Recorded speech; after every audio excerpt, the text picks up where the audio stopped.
It's beer o'clock on Real Ale Craft Beer, and I want to start off this video by thanking Michael, not only for the emails that he sends me, we chat back and forth with the Czech Republic, Michael in the Czech Republic talking beers, but also the beer he kindly sends me. Now this is it's a 500 milliliter can. Zichovec, Nectar of Happiness, New England IPA, 7% ABV, and it's their number 17, which is 17 degrees Plato. So, without further ado, then we're going to get straight into this. Now, this brewery produce some fantastic beers. I've got some big bombers, big 750 milliliter bombers from this brewery to show you soon.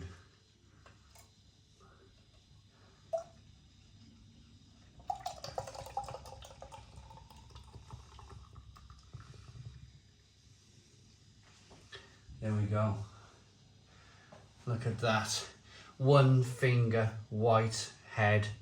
Good levels of carbonation in the glass there. A lovely, hazy, straw-coloured New England IPA at 7% ABV. And look at that.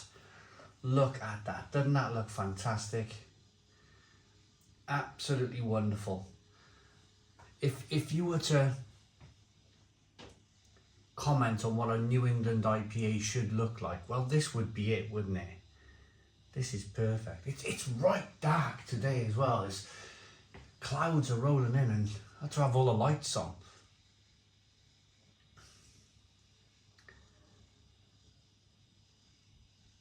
Let's get the aroma.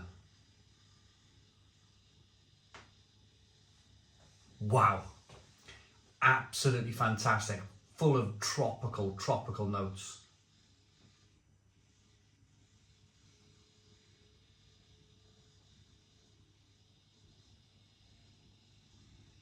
Really lovely and citrusy.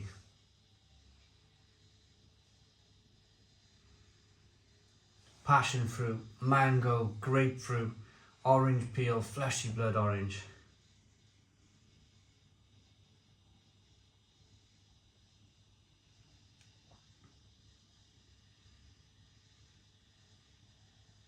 Oh, it smells great.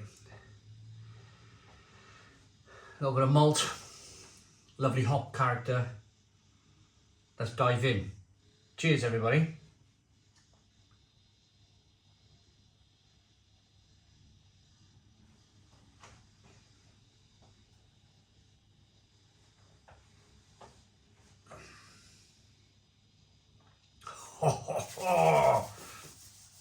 Stone the Crows. Stone the Crows, what a beer. It's so fruity up front. I say that because there's lots of tropical fruit flavour, there's lots of pineapple, there's loads of grapefruit, orange peel, lemon. It's like a fantastic tropical punch that you've seen at the wedding. You've gone to a wedding party and you've seen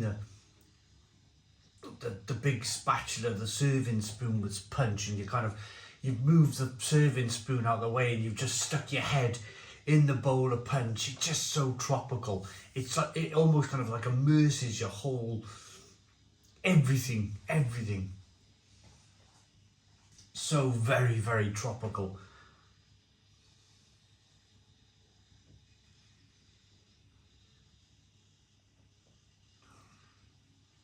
But it's got good body as well. Great body, great drinkability. It's slightly rich and creamy. So I'm going to hazard a guess. It's either oats or wheat. The brewer has either used oats or wheat in here just to give it a little bit of creamy mouthfeel on the body.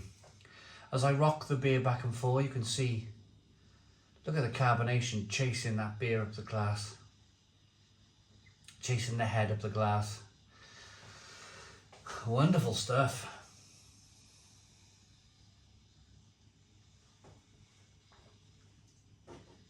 It's really interesting because But first of all, let me finish with the flavours.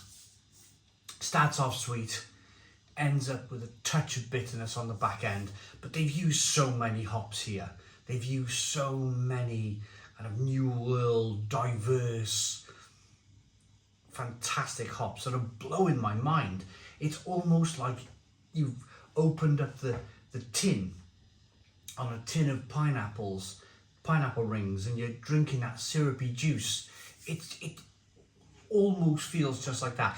In fact, if you were to give this to somebody who didn't really know New England IPA, they would be shocked if you told them there was no fruit in the beer. It's wonderful. And what really interests me about this style of beer and about Czech beer in general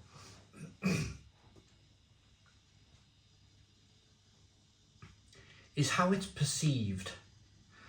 How is this style of beer, how are these newer, younger breweries faring in the Czech Republic? Because as we all know, the Czech Republic are the biggest beer drinking nation in the world per person. But a lot of that is lager or dark lager. They produce, with Germany, the best lagers in the world. Czech Republic, Germany. So you imagine people who have been drinking lager in the Czech Republic for so many years, and then all of a sudden they've been offered something like this, and then you start seeing craft beer bars opening up in the Czech Republic. In fact, when I was in Budějovice, I've been to the Czech Republic, I've been to Prague and Budějovice. We went to a craft beer bar in Budějovice, and it was still kind of tucked away in a lane. You know, now like in the UK, perhaps if you're watching America, years ago, craft beer bars used to be tucked down alleys where rent was a little bit cheaper. You could get a property for cheaper, you know, and it needed a bit of work doing to it, so you brought it up to standard and you made a craft beer bar. And then all of a sudden now we're starting to see craft beer bars hit the high streets. You know, you only got to look at people like Brewdog, and they're hitting the main high streets of the UK. They're not so much kind of tucked away in back alleys anymore. And when I was in the Czech Republic just a couple of years ago, it was almost as if it was still in that kind of infancy, that kind of transition of craft beer was still in the back alley. And I just wonder where, if you are watching from the Czech Republic, I just wonder how people are accepting these newer styles of beer. Because of course, I mentioned Germany. The Czech Republic's brew amazing lager. They really do. And so do Germany. But Germany are really restricted in brewing stuff like this because of the Reinheitsgebot. The Czech Republic doesn't have such a law in place, so they can more or less do what they want. But there's still that kind of traditional lager drinking kind of culture in the country. This is fabulous New England IPA. It really is. It's full of tropical flavours. It's sweet, it's slightly bitter, it's got great mouthfeel. The 7% ABV is hidden very nicely. It's good. It's very, very good. 17 means Plato, 17 degrees Plato. That's the gravity of the beer. Everything's in Czech. I'm just going to rate it. I really liked it. Nectar of Happiness New England IPA. For me, it gets a Stone the Crows 9 out of 10. 9 out of 10 from Relo Craft Beer. Many thanks to Michael. Pardon me. Many thanks to Michael for sending me the beer. Absolutely fantastic. Really, really lovely gesture to send these beers from the Czech Republic. Yeah, amazing. Thanks for watching. Boom, Stone the Crows. Comment, subscribe. Boom, cheers.